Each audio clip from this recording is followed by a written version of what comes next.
Did you know that in the 1850s, an American lawyer and mercenary set out on an ego fueled mission to establish an unauthorized American colonial empire in Central America?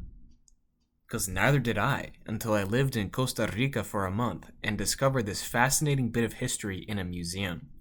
This is the story of William Walker and his filibuster wars. William Walker, born 1824, was not known as the most competent man. A fellow lawyer of his, the future Supreme Court Justice Stephen J. Field, described him as, quote, a brilliant speaker who possessed a sharp but not very profound intellect. He often perplexed court and jury with his subtleties, but seldom convinced either. So what were his various filibuster wars, and what does that even mean? Firstly, filibustering, before it received its modern definition, referred to the act of conducting an unauthorized military invasion of a country with the intention of establishing a colony. Walker's first ambitions lied with Mexico. Between 1852 and 1853, Walker traveled to Mexico several times to try and establish a colony in Sonora with the permission of the Mexican government. After his second rejection, he did not ask again for permission. Walker began working quietly as rumors of his plans to invade Mexico circled throughout San Francisco. He gathered manpower by portraying his plan as a mining expedition and garnered financial backing from pro-slavery parties who were eager to expand the South. Walker's true intentions were so well known that the Mexican government asked the U.S. to keep an eye on him, given that any filibuster expedition would lead to hostilities between the two countries. Despite minor interference from the U.S., Walker eventually invaded the Baja Peninsula and captured a town without any resistance. He then immediately declared it his new republic to be the Republic of Lower California, issued a declaration of independence from Mexico, and declared himself president. He made it a point to specify that his new republic would adopt the laws present in Louisiana, specifically to legalize slavery in his new country. He also named his fellow schemers as heads of various departments, including his friend Howard Snow as secretary of a navy that didn't exist outside of Snow's own ship that they used to travel to the peninsula. Due to a lack of supplies and constant pressure from the Mexican government, however, Walker had retreated and was eventually caught by the U.S. government and tried for violating the Neutrality Act of 1794. However, as this was during the era of Manifest Destiny in the United States, and Walker had garnered substantial support from the southern and western states, the jury presiding over his trial took only 8 minutes to deliberate before acquitting him of his crimes. This would not be the last time Walker would set his sights on invading Central America.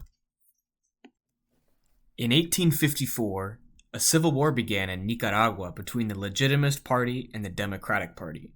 Walker signed a contract with the Democratic president, Francisco Castellón, to bring no more than 300 colonists to Nicaragua. In other words, Walker was able to circumvent the fact that the U.S. did not authorize his intervention by justifying it as a technicality, since he was contracted by the Nicaraguan government to come and fight with them. He was essentially a mercenary. Walker and the Liberals eventually won the war, and Walker was given the rank of Brigadier General in the new bipartisan government. A new president, Patricio Rivas, was installed as Walker's puppet, and Walker enjoyed relatively unchecked command of the military. All too late, the Nicaraguan government began to grow suspicious of Walker's ambitions, regretting having entrusted him with so much power. Their suspicions were only augmented when Walker directed other military commanders to reduce the size of their forces, further increasing his power. They began to understand that Walker, not their liberal rivals, nor the neighboring Costa Rica and Honduras, was their true enemy, and they attempted to send for aid from Honduras and Costa Rica. However, Walker learned of this plan and locked down the country. He then directed his puppet president, Rivas, to issue an invitation for American settlers to come to Nicaragua, offering each one 250 acres of land per person.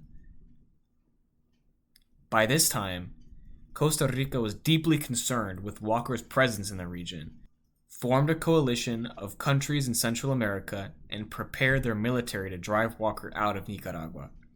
Walker, seeing this, preemptively invaded Costa Rica in March 1856, triggering the filibuster war as it is known today. Walker, quickly suffering loss after loss, began intentionally contaminating the water wells in Costa Rica by dumping bodies into them.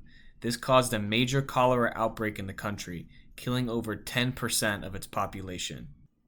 Yeah, I mean, if you couldn't tell by now, he wasn't a good guy.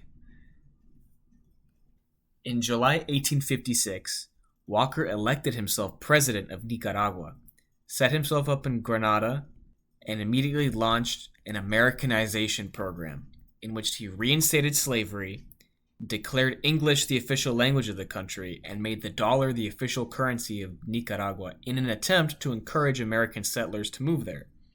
While he was doing this, however, he was losing the war badly.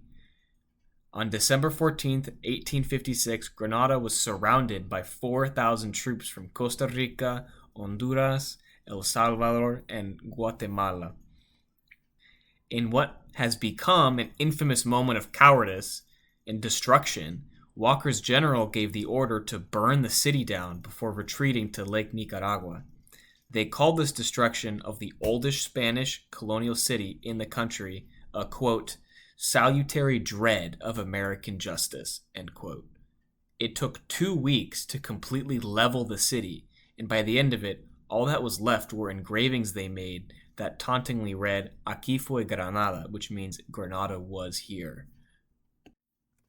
Despite his best efforts to continue, Walker was forced to surrender to the U.S. government under pressure from the Central American Coalition. He returned to the U.S., where he was received as a hero until he attributed his loss to the U.S. Navy. Within a year, he had tried to return to Nicaragua again and was arrested by the U.S. Navy again. Shortly thereafter, he traveled to Honduras to try and assist in another colonial project, but was arrested by the British Royal Navy this time, who turned him over to the Honduran government. Walker was brought before a military court on charges of piracy and filibusterism. Walker's defense was that piracy could not be committed on land and that filibusterism was not a word. He was sentenced to death and executed by firing squad on September 12, 1860. The triumph over William Walker and his filibusters is a point of national pride throughout Central America, and the filibuster war, although it's mostly unknown to those in the United States, serves as a testament to the delusion and depravity of an ego-driven, imperialist America fueled by greed and white supremacy. Thank you.